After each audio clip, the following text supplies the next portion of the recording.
और मन में भक्ति का भाव लेकर अपनी भक्ति को और मजबूत कर कर एक परमात्मा जो पूरे कायनात में है, कण कण में है, इसको एक आमने सामने अपने देख के और फिर इसी परमात्मा से प्रेम करके अपने जीवन में भक्ति का भाव, और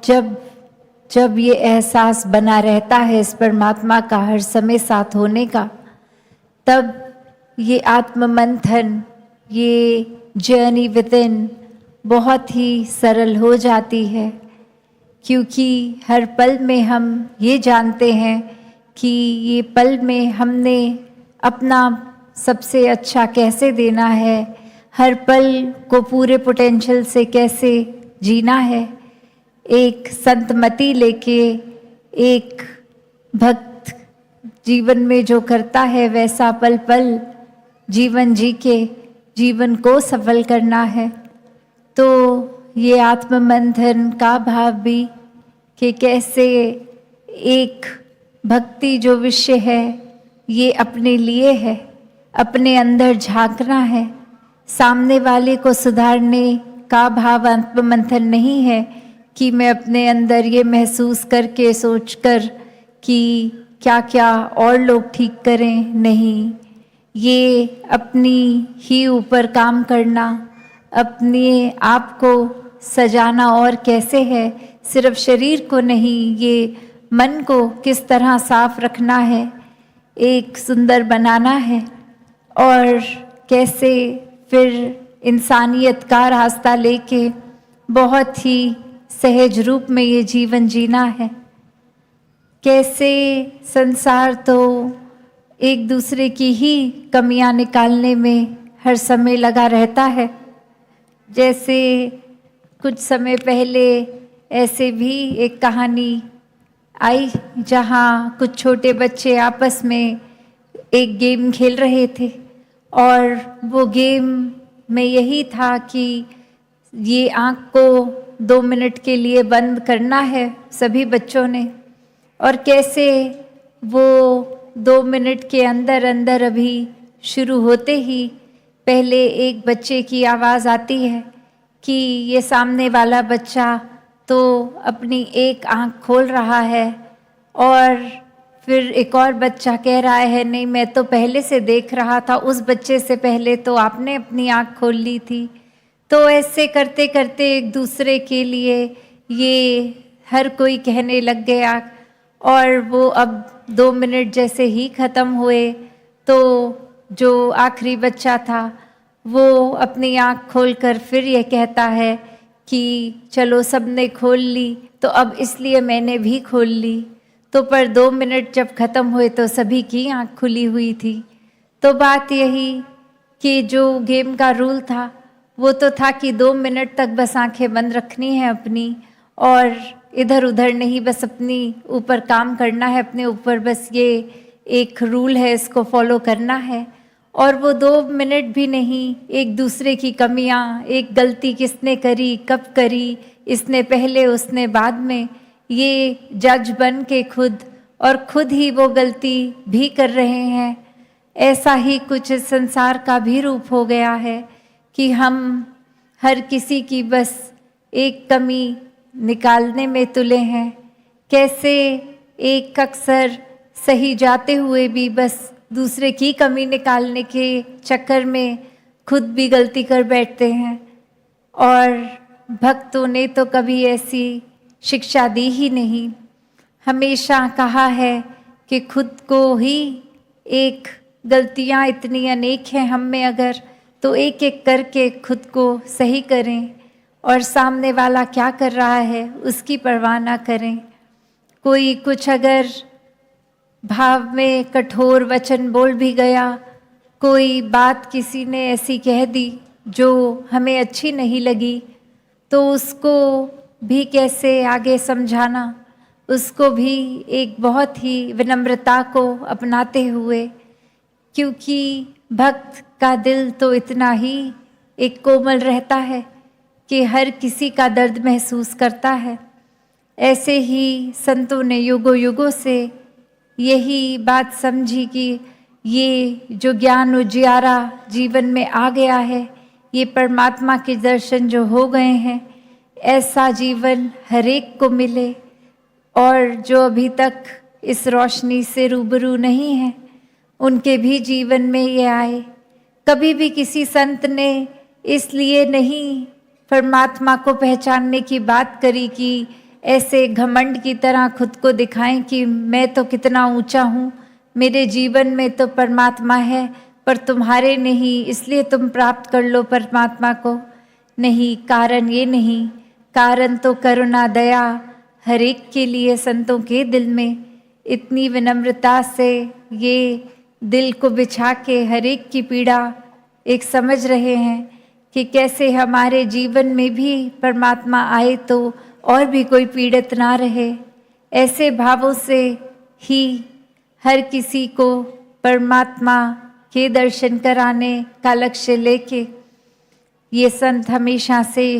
ही अपने जीवन को जीते गए हैं। सिर्फ बोलों से नहीं, एक अपने अंदर शब्दों का भी, एक सोच का भी जो सहारा बना, वो कर्म रूप में बहुत ही एक साक्षात भक्ति को दर्शाते हुए रहे। तो ऐसा ही जीवन हर किसी का हो सकता है। हर किसी को अपने जीवन में हर समय के लिए परमात्मा के एहसास में रहना कोई किताबी बात नहीं। संत पल पल ऐसा जीवन जी के दिखाते हैं कि हम चाहे कितने भी अपनी ज़िंदगी में बिज़ी हों, कोई भी काम कर रहे हों, परमात्मा का एहसास मन में बसाकर हर पल जीना वाकई ही बहुत ही ये इस रूप में जीवन को जिया जा सकता है। ये संभव है। परमात्मा की प्राप्ति भी ये इसी जीवन में जीते जी ही संभव है। और इसी के साथ हर पल फिर गुजारना वाकई ही बहुत एक स्मूथ हो जाता है बात है।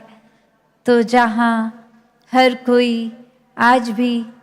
यही संदेश सत्संग के दौरान भी दे रहे थे कि कैसे ये संसार जो इस परमात्मा ने बहुत ही खूबसूरत बनाया है, हम अब इस संसार में आए हैं तो यही फ़र्ज़ है कि एक इंसानियत बनाकर इस संसार में रहें। ये एक ऊपरी रूप भी संसार का अगर ये है, इसको साफ किया जाए, गंद ना डाला जाए, एक कैसे वृक्ष लगाए जाएं, कैसे पोल्यूशन की बात जो आती है वो यही है कि वो अपने अंदर की मन की पोल्यूशन है या बाहर हवा में पोल्यूशन है, दोनों ही नुकसान का काम करते हैं। जब हम सांस लेते हैं तो फिर वो पोल्यूशन लंग्स का इशू, और अपने मन में अगर हम किसी के लिए नफ़रत पालते हैं तो वो भी पोल्यूशन फिर हमारे लिए बहुत ही नुकसान करती है। उस समय में शायद हमको नहीं लगता कि हम अगर किसी के प्रति ऐसी बुरी सोच बना रहे हैं तो इससे क्या ही हो जाएगा, 1 मिनट ही तो हमने किसी के बारे में कोई चुगली कर दी, कोई निंदा कर दी, कोई एक जेलस होकर कुछ ऐसी बात बोल दी। पर ये कब आदत बन जाती है, कब मन बार बार इसके ही एक आकर्षित होकर माया रूप ये बुराइयां भी कैसे फिर हर पल में ही हम निराकार को तो भूलकर बुराइयों को ही अपना लेते हैं। तो इसीलिए संतों ने हमेशा से सावधान किया कि कैसे एक भी पल जीवन का हम अगर ऐसी चीज़ों में लगाएंगे तो वो पल हम परमात्मा के आनंद में हो सकते थे। उस पल से खुद को वंचित कर दिया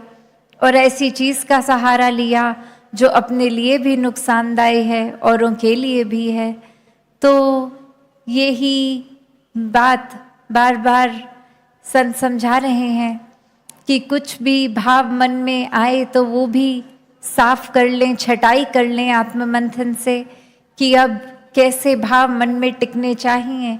क्योंकि ये नज़र तो पूरा दिन इतना कुछ देख रही है तो भी क्या फ़िल्टर करना है, अपने अंदर डालना है, क्या बाहर देखते ही उसको छोड़ देना है? जैसे कहते भी हैं अक्सर कि किसी ने अगर कुछ ऐसा बोला जो पसंद नहीं आया, उसको भी पहली कोशिश यही करें कि जैसे एक कान से सुन के दूसरे से निकालें, मन के अंदर वो भीतर ना असर होने दें। वो असर होगा तो फिर दिल भी अपना दुखेगा, परेशानी भी होगी। और अगर ऐसा हो ही गया है, किसी की बात चुप भी गई, तो फिर भी हम अपना रिएक्शन क्या देते हैं? एक किसी को अगर गुस्सा आया किसी पल में, तो उस गुस्से को किस रूप में एक कंट्रोल करना है, वो एक जैसे आग का अक्सर उदाहरण देते हैं कि आग में इतनी तपश होती है, अगर हम डायरेक्ट कोई अपना फुल्का सीधा आग में डालेंगे तो वो तो बनेगा नहीं, आग उसको भस्म कर देगी। पर वही एक तवे का रूप, जब हम आग पे तवा रख देते हैं और फिर उसके ऊपर रोटी रखते हैं, तो वो रोटी हमारे शरीर के लिए पौष्टिक बनती है, फायदेमंद रहती है। तो वही बात कि कैसे गुस्सा अगर आया भी, तो इससे पहले वो एक हर चीज़ को हमारे भस्म कर दे, हमें खुद उसका एक पॉजिटिव यूज़ लेना है, उसको सही तरीके से। ये नहीं किसी ने कुछ कह दिया तो हमने भी पलट के उसको गुस्से से ही बोलना है। तो ये फिल्टर का काम ये हर पल हो सकता है, बस ये परमात्मा याद रहे। हर समय में हम अपने आप को अपने ही मन के तराजू में तोल के देखें कि कौन सा हिस्सा भारी रखना है हमें, अपना अच्छाई का या बुराई का। किसी के चोट पहुंचाने से दर्द होने पे क्या हमें एक उस समय अपने आप पे काबू रखकर मन को शांत करके उस इंसान के लिए भी परमात्मा से ये अरदास करनी है कि ऐसे जानबूझ के वो औरों को चोट पहुंचाना बंद करे? या फिर हम यही सोच के बैठें कि उसने जितना दर्द दिया, मैं अब आगे सामने से और ज़्यादा दर्द दूँ उस इंसान को? तो ये सब तो अपने ऊपर ही हर किसी के है। तभी ये इतना जोर आत्ममंथन के भाव पे कि जितना ज़्यादा हम हर पल में एक सोचकर मन से, एक ये देखकर कि क्या बात सही है क्या नहीं, उसके हिसाब से जब अपने मन की धारणा बनाएंगे तो वही हमारे एक्शंस बनेंगे, वही व्यवहार बनेगा। तो भक्ति को हर कोई हर पल में अपने शामिल करते हुए ये आईना, ये शीशा अपने सामने ही रखना है और खुद को ही देखना है, खुद को ही एक ठीक करते हुए अपने जीवन को जीते जाना है। तो आज भी सुबह जब आए और ये दोपहर के समय में ये एक झांकिया रूप भी, स्वागत रूप भी, और उसमें भी हर एस्पेक्ट बहुत ही सुंदरता से महापुरुषों ने ये टच किया कि कोई अगर झांकी आए वो एक सोशल मैसेज के साथ या फिर एक आत्मा भक्ति में वो नृत्य रूप करते हुए, कहीं और कला का सहारा लेते हुए, तो वो भी भक्ति के ही पहलू जीवन में किस तरह तरह तरह अलग एस्पेक्ट्स में, तो वो भी भाव जहाँ देखिए। और अब सत्संग में भी और आने वाले दिनों में भी ये बहुत ही सुंदर भाव संतों के सुनने को मिलेंगे। तो दातार कृपा करे कि ये एक जो संतों का संग मिला है, ये सत्संग मिली है,